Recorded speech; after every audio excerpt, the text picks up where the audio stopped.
सदजेयं श्रीसहायं भजेयं तपस्वाध्याय शुश्रूषा कृष्णपूजारतं मुनिं विश्वेशमिष्टदं वन्दे परिव्राट् चक्रवर्तिनं श्रीगुरुभ्यो नमः। हरिः ओम्।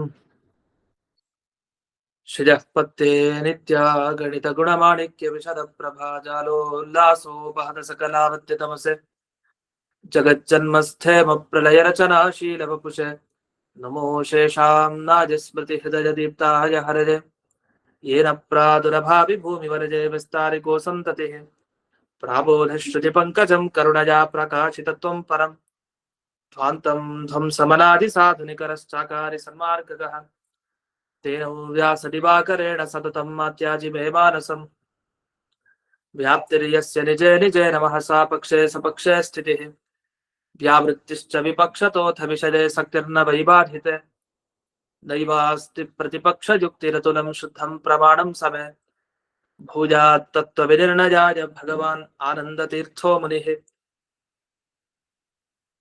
भवति यदनुभावाद्येडमूकोऽपि वाग्मी जडमतिरपि जन्तुर्जायते प्राज्ञमौलिः सकलवचनचेतो देवता भारती सा मम वचसि निधत्तां सन्निधिं मानसे च रमानिवासोचितवासभूमिः सन्न्यायरत्नावलिजन्मभूमिः वैराग्यभाग्यो मम पद्मनाभतीर्थामृताब्धिर्भवताद्विभूत्यै पदवाक्यप्रमाणद्दान् प्रतिवादिमदच्छिरः श्रीमदक्षोभ्यतीर्थाख्यानुपतिष्ठे गुरून् मम श्रीमदानन्दतीर्थार्य सन्मनः सरसि भुवि अनुव्याख्याननलिने चञ्चरीकतिमे वरः न शब्दाब्धौ गाढाः न च निगमचर्चासु चतुराः न च न्याये प्रौढाः न च विदितवेद्यापि वयम् परं श्रीमत्पूर्णप्रभतिगुरुकारुण्यसरणिम् प्रपन्नामान्या स्मः किमपि च वदन्तोऽपि महताम् ॐ नारायणं निखिलपूर्णगुणैकदेहं निर्दोषमाप्यतममप्यखिलैः सुवाक्यैः अस्योद्भवादिदमशेषविशेषतोऽपि वन्द्यं सदा प्रियतमं मम सन्नमामि कुपिता हि फणच्छाया समीकृत्या परं सुखं सेवन्ते यत्पदं धीराः तं भजे वल्लभं श्रियः।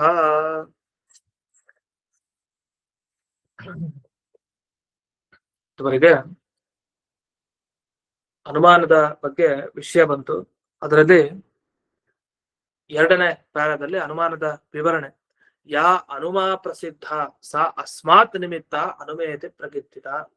ಅನುಮಾನ ಅಂತ ಜಗತ್ನಲ್ಲಿ ಯಾವುದರ ಬಗ್ಗೆ ಹೇಳ್ತಾರೋ ಆ ಅನುಮಾನ ಅಂದ್ರೆ ಹೀಗೆ, ಅಂದ್ರೆ ಪ್ರತ್ಯಕ್ಷ ಅಥವಾ ಶಬ್ದ, ಎರಡು ಪ್ರಮಾಣಗಳನ್ನ ಅವಲಂಬಿಸಿ ಅದನ್ನೇ ಮುಖ್ಯ ಆಧಾರ ಅಂತ ಇಟ್ಕೊಂಡು ಹೊರಡೋದನ್ನೇ ಅನುಮಾನ ಅಂದ್ರೆ ಅನುಸರಿಸಿ. ಅಂದ್ರೆ ಅನುಸರಿಸಿ, ಮಾನ ಅಂದ್ರೆ ಪ್ರಮಾಣ ಉಂಟಾಗೋದು, ಪ್ರಮಾಣ ಆಗೋದು, ಅದನ್ನ ಅನುಮಾನ ಅಂತ ಕರೀತಾರೆ.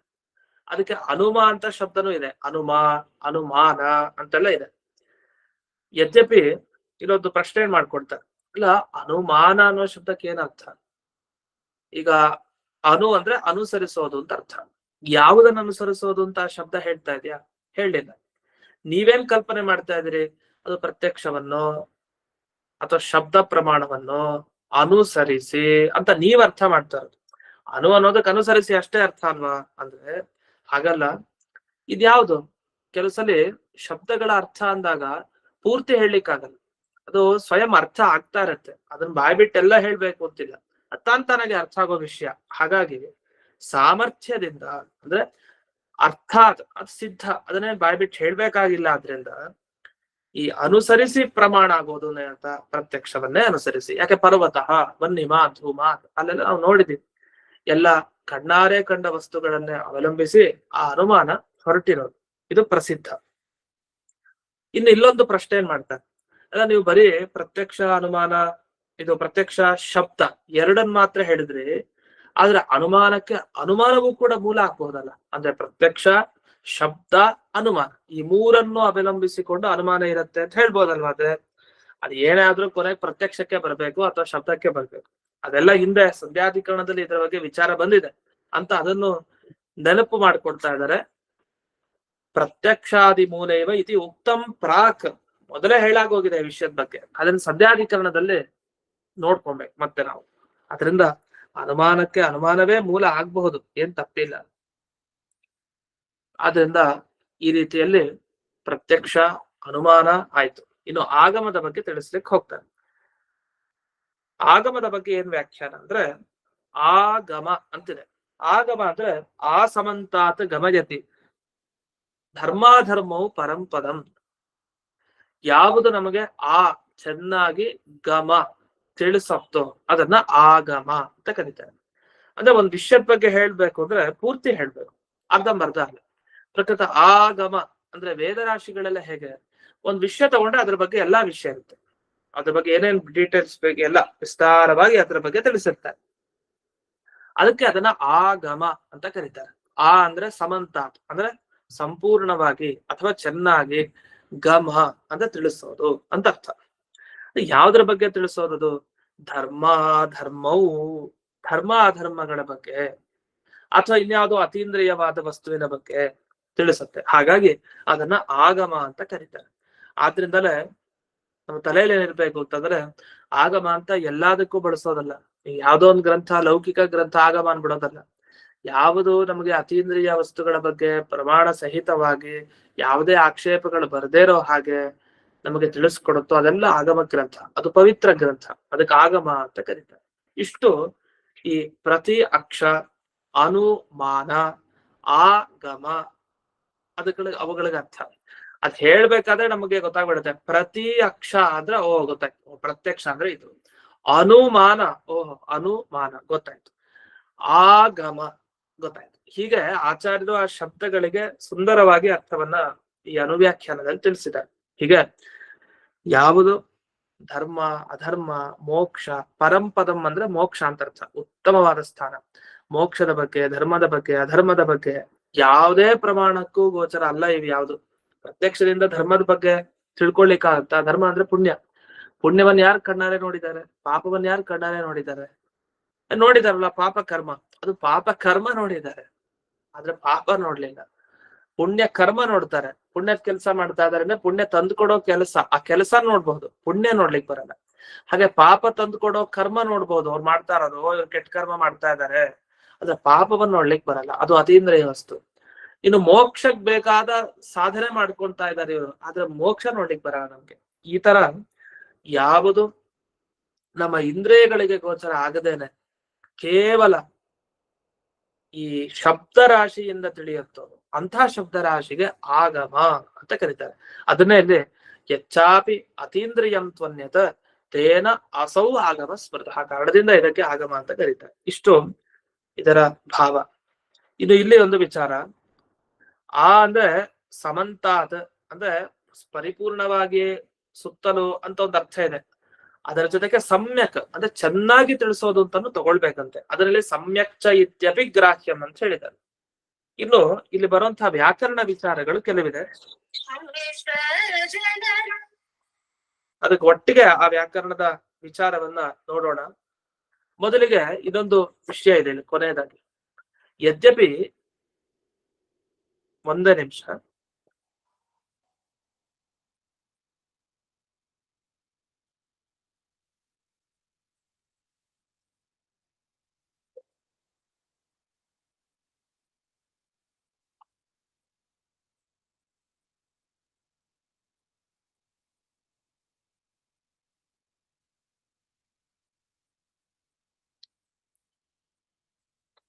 ಇನ್ನೊಂದು ಕೊನೆಯ ವಿಷಯದಲ್ಲಿ ಯದ್ಯಪಿ ಆ ಸಮ್ಯಕ್ ಸಮಂತಾತ್ ಸರ್ವಂ ಗಮ್ಯತೆ ಅನೇನ ಇತಿ ಆಗಮ.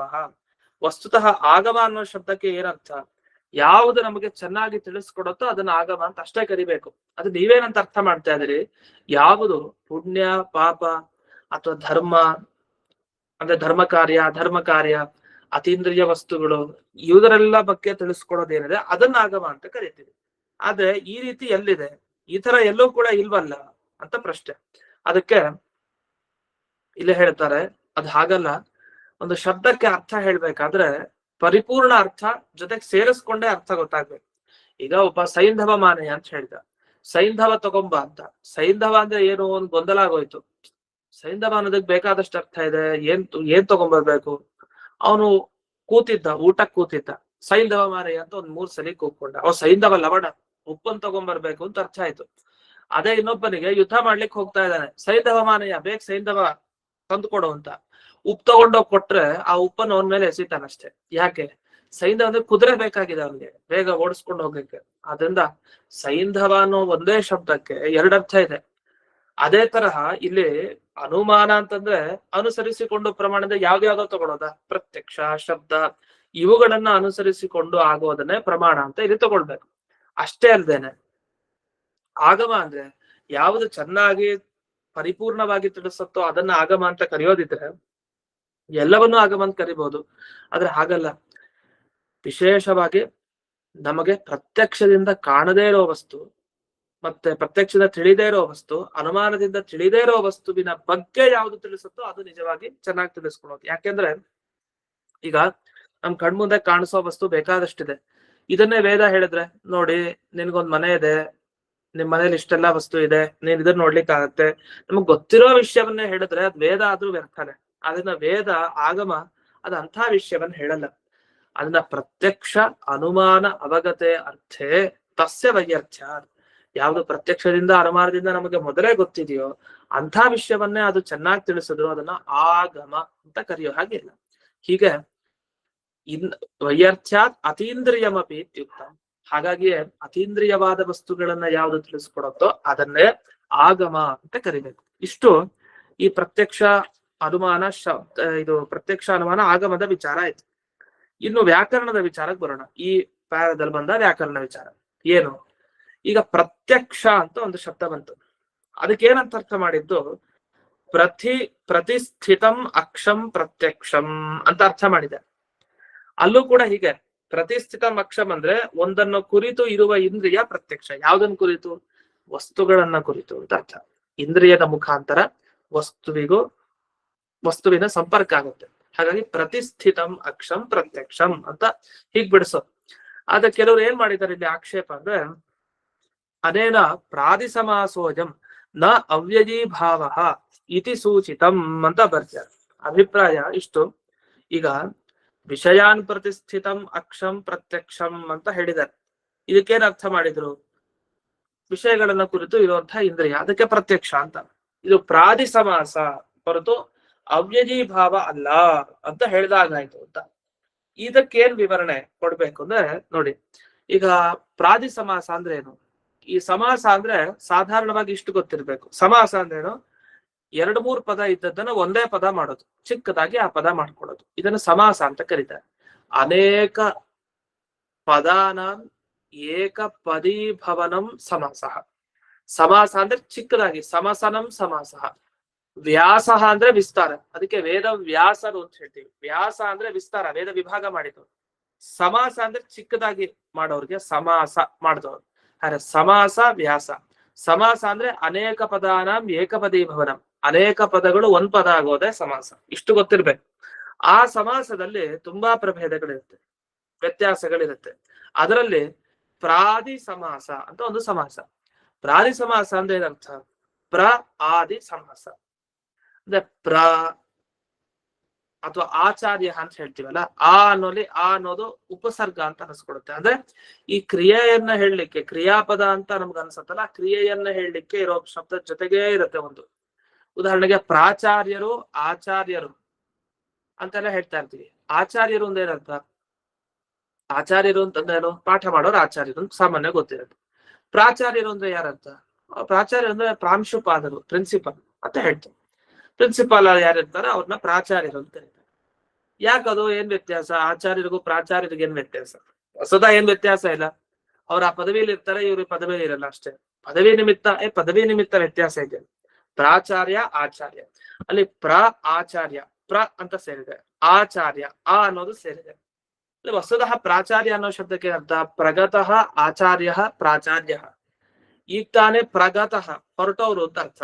ಹೊರಟೋ ಅಂತ ಆಚಾರ್ಯ ಪ್ರಾಚಾರ್ಯರು ಅಂತ ಅರ್ಥನಾ? ಅಲ್ಲ. ಅಲ್ಲೇನ್ ಅರ್ಥ ಮಾಡ್ತೀವಿ ಅಂದ್ರೆ ಪ್ರಕೃಷ್ಟವಾದ ಜ್ಞಾನ ಇರೋ ಆಚಾರ್ಯರು, ಬಹಳ ಒಳ್ಳೆ ಜ್ಞಾನ ಇದ್ರೆ ಪ್ರಾಚಾರ್ಯ ಅಂತ ಅವ್ರಿಗೆ ಕರೀತಾರೆ.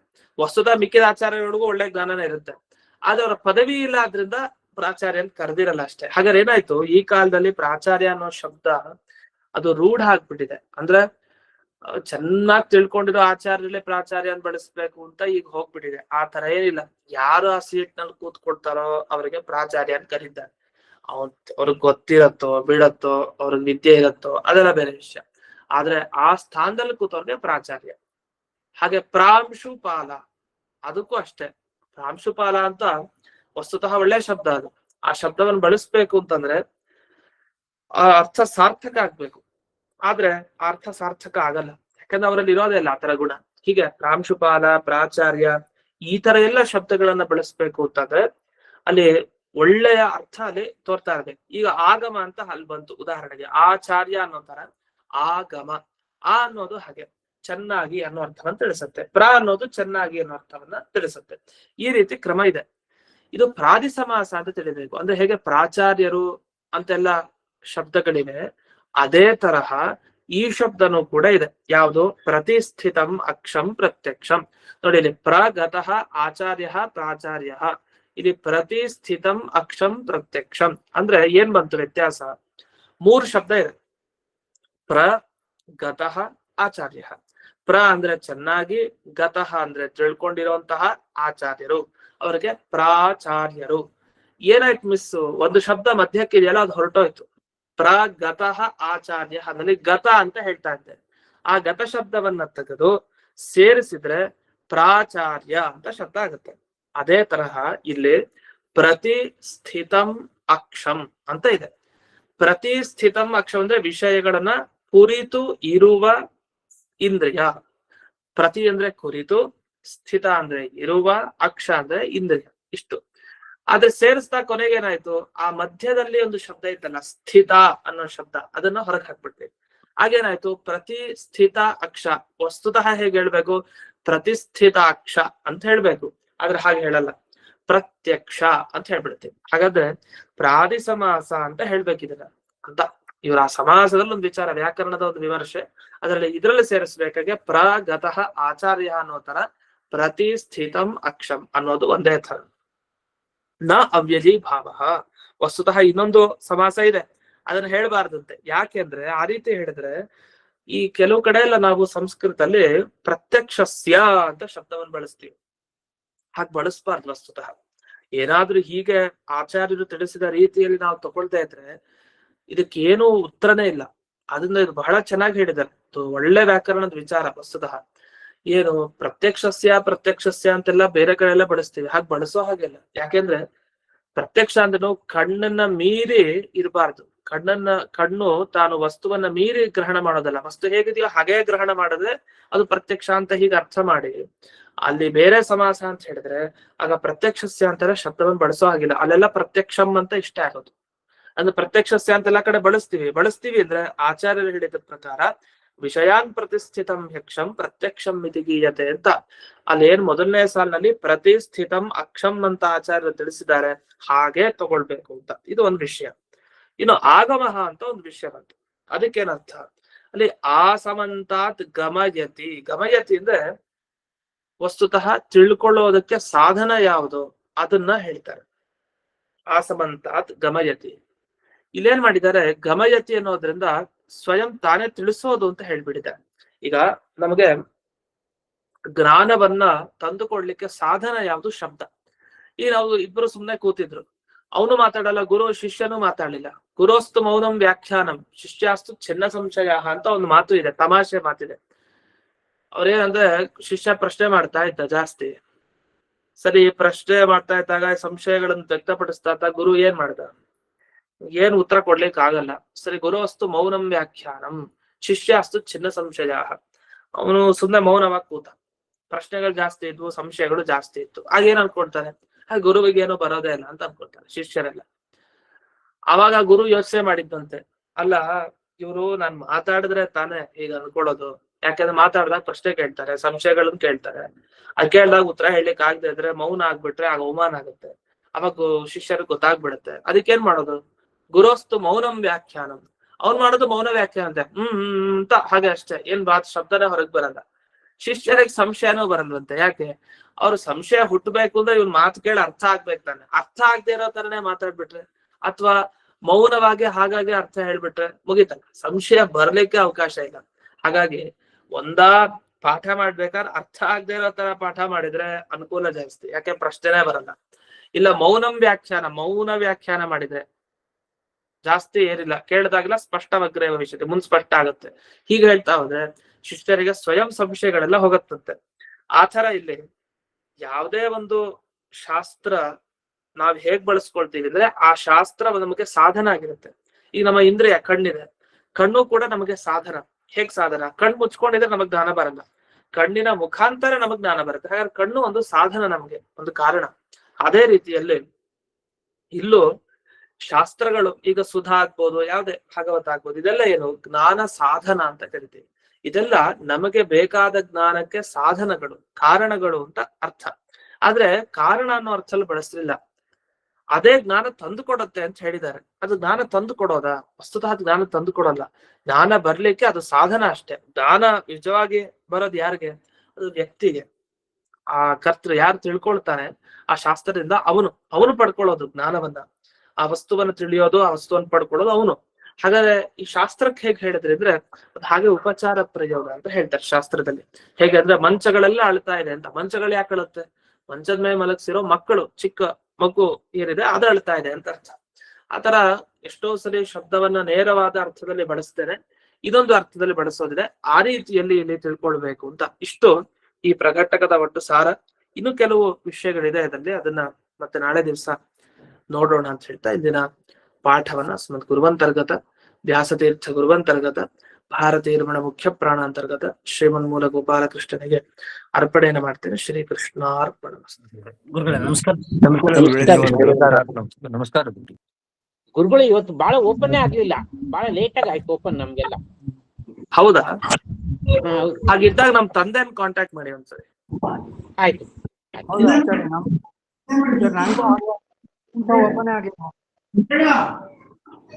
ಅದೇ ಇವತ್ತು ಹಾಕಿದ್ರು ಒಬ್ರು ಆಗ್ಲೇ ಪಾಠದಲ್ಲಿ.